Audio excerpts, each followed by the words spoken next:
Friends, இந்த instant இட்லியை பாருங்களாம், பார்க்கவே எவ்வளோ ஒரு சூப்பராக இருக்குது. நல்லா குண்டு குண்டாக எந்த அளவுக்கு நல்லா புஷ்ஷுன்னு வந்திருக்கு பாருங்கள். இந்த மாதிரி நீங்கள் 10-15 கிலோ இது மாதிரி வேணுன்ற டைமில் காய வச்சு நல்லா அரைச்சி இட்லி மாவு ஸ்டோர் பண்ணிட்டீங்கன்னா, நீங்கள் வேணுன்ற நேரத்துக்கு நைட்டு தூங்க போகிற நேரத்துக்கு ஒரு 3 கப்பு 4 கப்பு மாவு போட்டு ஊற்றி நல்லா கலந்து மாற்றி வச்சுட்டீங்கன்னா போகும். காலையில் நல்லா பொங்கி வந்திருக்கும். இட்லியும் சட்டுன்னு ரெடி ஆகிடும். நீங்கள் இந்த மாதிரி அடிக்கிற சம்மர் வெயிலில் இட்லி மாவு ரெடி பண்ணி வச்சுட்டீங்கன்னா போதும். ஒரு வருஷம் ஆனாலும் கெட்டு போகாது. அடுத்தது மழைக்காலம் வந்துடும். அப்போ நம்ம ஸ்டோர் பண்ணி கரண்ட் அப்பப்போ போகும். இந்த மாதிரி நீங்கள் ஸ்டோர் பண்ணி வச்சிங்கன்னா போதும். நீங்கள் ஸ்கூல் போகிற பிள்ளைங்களுக்காக இருக்கட்டும், இல்லை ஆஃபீஸ் போகிறவங்க இருக்கட்டும், சட்டுன்னு ரெடி பண்ணி கொடுத்துடலாம். அங்கே பாருங்க எந்த அளவுக்கு நல்லா சூப்பராக வந்துருக்கு பார்த்தீங்களா. இன்னைக்கு நம்ம இன்ஸ்டன்டான இட்லி மாவு ஸ்டோர் பண்ணி வைக்கிற மாதிரி எப்படி செய்ய போகிறோம் தான் பார்க்க போகிறோம். எப்படி செய்யணும்னு பார்க்கலாமா? Hi friends, welcome to Kerala சமையல். கேரளா சமையலில் ஸ்டோர் பண்ணி வைக்கிற மாதிரி நம்ம இட்லி மாவு தான் ரெடி பண்ண போகிறோம். வாங்க எப்படி செய்யலாம்னு பார்க்கலாம். ரெடிமேட் இட்லி மாவு பண்ணுறதுக்கு நான் 10 கிலோ அரிசி எடுத்திருக்கேன். இட்லி அரிசி தான் எடுத்திருக்கேங்க. பாருங்க எந்த அளவுக்கு நல்லா முத்து முத்தாக இருக்குது பார்த்தீங்களா. இந்த மாதிரி நீங்கள் அரிசி வாங்கும்போது பார்த்து வாங்கினீங்கன்னா இட்லி நல்லா பஞ்சு போல நல்லா சாஃப்டாக இருக்கும். இந்த அரிசியை ஒரு 2 டைம் நல்லா தண்ணி சேர்த்து அரிசியை நல்லா கழுவிட்டு எடுத்துக்கோங்க. நீங்கள் அரிசியை கழுவும் போது எக்ஸ்ட்ரா தண்ணி மாற்றி மாற்றி கழுவினாதான் அரிசியில் இருக்கிற சார்ஜ் எல்லாம் வெளில வருவாங்க பார்த்தீங்களா. இங்கே பாருங்க இந்த மாதிரி கை வச்சு இந்த மாதிரி நல்லா பிசைஞ்சு நல்லா கழுவிக்கோங்க. ஒரு 2-3 தடவை தண்ணி மாற்றி மாற்றி கழுவி எடுத்துக்கோங்க. இங்கே பாருங்க, நீங்கள் பிசைய எந்த அளவுக்கு அரிசி தண்ணி கலர் மாறுது பார்த்தீங்களா. இங்கே பாருங்க, இப்போ ஒரு 2 தடவை நல்லா தண்ணியை மாற்றிட்டு இதேமாதிரி நல்லா கை வச்சு பிசைஞ்சு அலசிட்டு அரிசியை தண்ணி வடிகட்டி எடுத்துக்கோங்க. இப்போ பாருங்க, ஒரு 3 தடவை நல்லா கழுவிட்டு நம்ம சாதமெல்லாம் வடிப்போம் பார்த்தீங்களா, அந்த வடிகுடையில தான் தண்ணி வடிகிறதுக்காக மாற்றி வச்சிருக்கேன். இந்த ஒரு பாத்திரத்தில் மட்டும் இல்லை, நம்ம 10 கிலோ கழுவுறதுனால இன்னொரு பாத்திரத்துலையும் மாற்றி வச்சிருக்கேன். இப்போ ஒரு 10-15 நிமிஷத்துக்கு இந்த தண்ணி நல்லா வடிஞ்சிடும். இப்போ மாற்றி வச்சுக்கோங்க. அரிசியை மாற்றி கொடுத்துட்டு 10 கிலோ அரிசிக்கு நான் 2.5 கிலோ உளுந்து எடுத்திருக்கேன். 4 கிலோ அரிசிக்கு 1 கிலோ உளுந்து கரெக்டாக இருக்கும். நான் 10 கிலோவுக்கு 2.5 கிலோ உளுந்து எடுத்திருக்கேன். உளுந்து பாருங்க இந்த அளவுக்கு நல்லா முழுசா குண்டு குண்டா இருக்கு பார்த்தீங்களா. இங்கே பாருங்க, நீங்கள் அதோட கருப்பு உளுந்து கிடைச்சா இன்னும் நல்லா இருக்கும். இந்த கருப்பு உளுந்தை ஊற வச்சு கழுவிட்டு செய்யறது ரொம்ப ரிஸ்க்காக இருக்கும். அதனால தான் நான் இந்த உளுந்து எடுத்திருக்கேன். ஆனால் அதுவாக இருந்தால் இன்னும் நல்லா சூப்பராக இருக்கும்.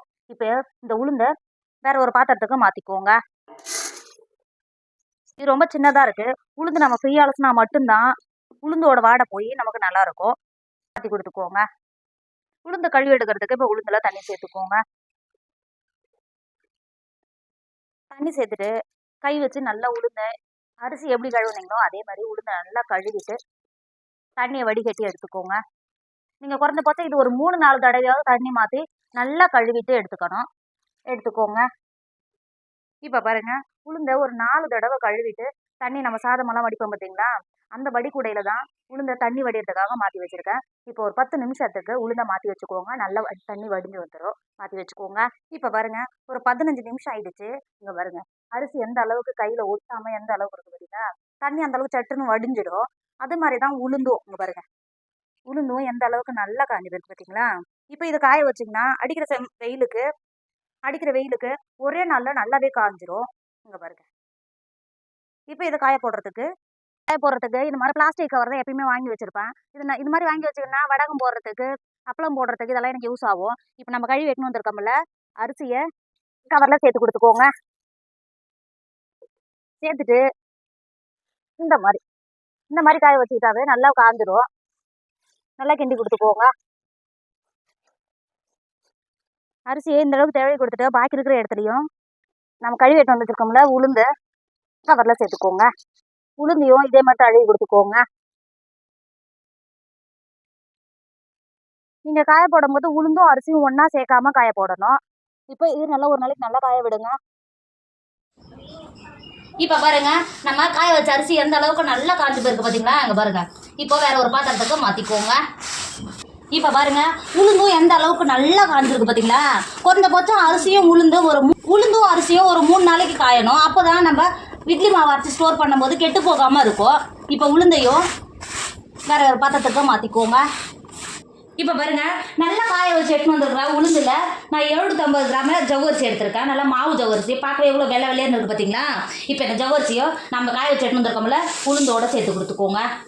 நான் ஜவ்வரிசி 4 கிலோவுக்கு 1/4 கிலோ ஜவ்வரிசி கணக்கில் சேர்த்துருக்குறேன். அதனால தான் 750 கிராம் ஜவ்வரிசி சேர்த்துக்கிறேன். அது கூடவே 2.25 கிலோ எடுத்திருக்கேன். இந்த அவளையும் உள்ளே சேர்த்துக்கோங்க. நான் எப்பயுமே இட்லி பண்ணும்போது சாதம் சேர்த்து வடித்த சாதம் சேர்த்து தான் இட்லி மாவு அரைப்பேன். அதுக்கு பதிலாக தான் நான் அவுள் சேர்த்துக்கிறேன். 5 கிலோவுக்கு 1 கிலோ அவுள் அந்த கணக்கில் தான் சேர்த்துக்கிறேன்.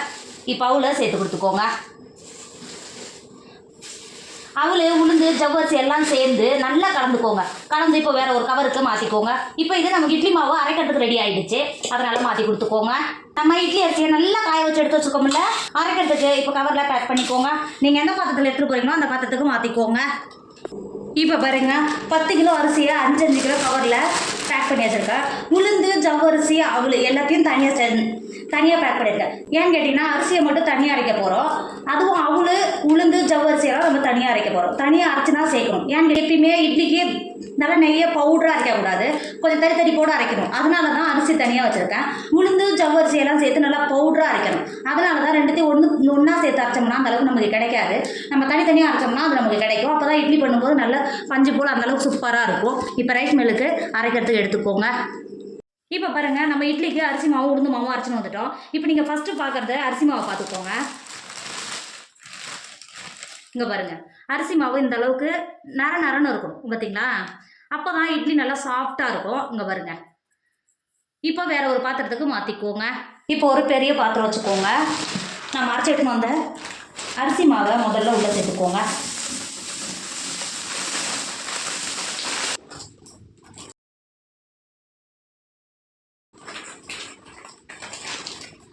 அரிசி மாவை சேர்த்து கொடுத்துட்டு நம்ம ஜவ்வரிசி உளுந்து அரைச்சிட்டு வந்துருக்கோம்ல, இப்போ உளுந்து மாவை உள்ளே சேர்த்துக்கோங்க.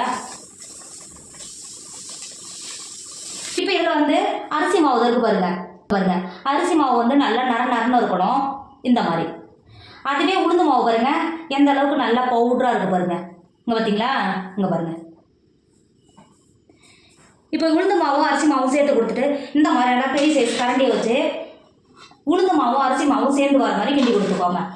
நல்லா கிண்டி கொடுத்துக்கோங்க. நாம் சேர்த்த அரிசி மாவும் உளுந்து மாவும் சேர்ந்து வர மாதிரி கலந்து கொடுத்துக்கோங்க.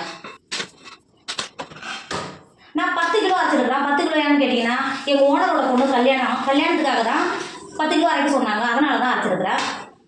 இந்த மாதிரி 10 கிலோ 5 கிலோ 6 கிலோ வாங்கி அரைச்சி வச்சுட்டிங்கன்னா நீங்கள் தினம் இட்லிக்கு போட்டு கிரைண்டரில் போட்டு ஆட்டி வைக்கணும்னு அப்படி அவசியம் கிடையாது. இந்த மாதிரி நல்லா நம்ம அரைச்சி வச்சுக்கணும்னா வேணுன்னும் போது ஒரு 2 கப்பு 3 கப்பு மாவு போட்டு தண்ணி ஊற்றி கரைச்சி வச்சுட்டிங்கனாவே காலையில் நமக்கு இட்லி ரெடி ஆகிடும். ஊற்றுறதுக்கு கரெக்டாக இருக்கும். மாவு நல்லா புளிச்சு வந்துடும். இப்போ மாவை நல்லா கலந்து கொடுத்துக்கோங்க.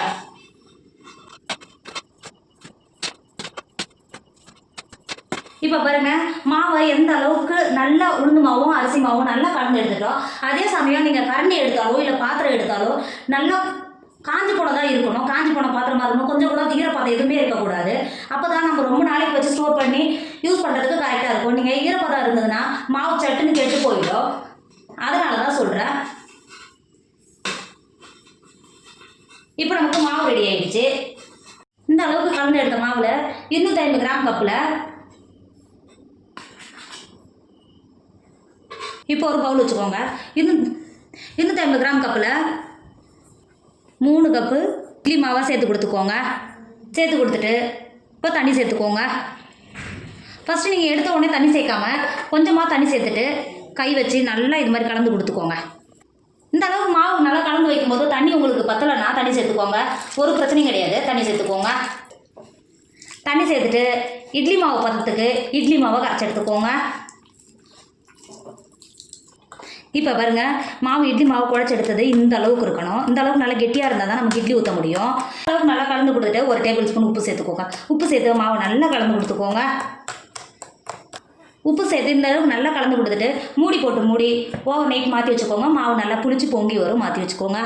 இப்போ பாருங்கள், நம்ம மாவு எந்த அளவுக்கு நல்லா புளிச்சு வந்திருக்கு பார்த்தீங்களா? இங்கே பாருங்கள், புளிச்சு எந்த அளவுக்கு நல்லா பொங்கி வந்திருக்கு பார்த்தீங்களா? இங்கே பாருங்கள், நம்ம அரைச்ச மாவு நல்லா சூப்பராக பொங்கி வந்திருக்கு. இங்கே பாருங்கள், இந்த மாதிரி நல்லா பொங்கி வந்தால் இட்லி நல்லா பஞ்சு கூட இருக்கும். இங்கே பாருங்க. இப்போ ஒரு டைம் நல்லா கலந்து கொடுத்துக்கோங்க. நல்லா கலந்து கொடுத்துட்டு இந்த ஸ்டேஜில் உப்பு ஏதாவது கம்மியாக இருக்கா என்னென்னு செக் பண்ணிக்கோங்க. செக் பண்ணிவிட்டு கம்மியாக இருக்கா சேர்த்து கொடுத்துக்கோங்க. இந்த அளவுக்கு நல்லா கலந்து கொடுத்துட்டு இட்லி மாவை மாற்றி வச்சுக்கோங்க. நான் இட்லி ஊற்றுறதுக்கு இட்லி பாத்திரம் எடுத்து வச்சுருக்கேன். இப்போ நான் இதனால் துணி இல்லாதனால ஈஸியாக எடுக்கிறதுக்காக 1 டேபிள் ஸ்பூன் எண்ணெய் சேர்த்துக்கிறேன். எண்ணெய் சேர்த்து கொடுத்துட்டு எல்லா குழிக்கும் இந்த மாதிரி தேய்ச்சி கொடுத்துக்கோங்க. இந்த எல்லாத்தையும் தேய்ச்சி கொடுத்துக்கோங்க. அதுக்கு தேய்ச்சி கொடுத்துட்டு இப்போ பாருங்கள் நம்ம இட்லி ஊற்றுற பாத்திரத்தில் எல்லா குழிலையும் எண்ணெய் தேய்ச்சி கொடுத்துட்டோம். எண்ணெய் தேய்ச்சி கொடுத்துட்டு நம்ம ஏற்கனவே புளிக்க வச்சு நல்லா கலந்து வச்சுருக்குறோம்ல இட்லி மாவுலேருந்து இந்த அளவுக்கு சேர்த்து கொடுத்துக்கோங்க. நீங்கள் எந்த அளவுக்கு இட்லி மாவு எக்ஸ்ட்ரா ஊற்றுறீங்களோ பிளேட்லேருந்து மேலே வர மாதிரி இருக்கும், அந்தளவுக்கு நல்லா பொங்கி இட்லி நல்லா சாஃப்டாக வெந்து வரும். இந்த மாதிரி சேர்த்துக்கோங்க. நீங்கள் ஒரு குழிக்கரண்டி எடுத்தீங்கன்னா ஒரு குழிக்கரண்டி அப்படியே சேர்த்துக்கோங்க, அப்போ தான் கரெக்டாக இருக்கும். இந்த மாதிரி சேர்த்து கொடுத்துக்கோங்க.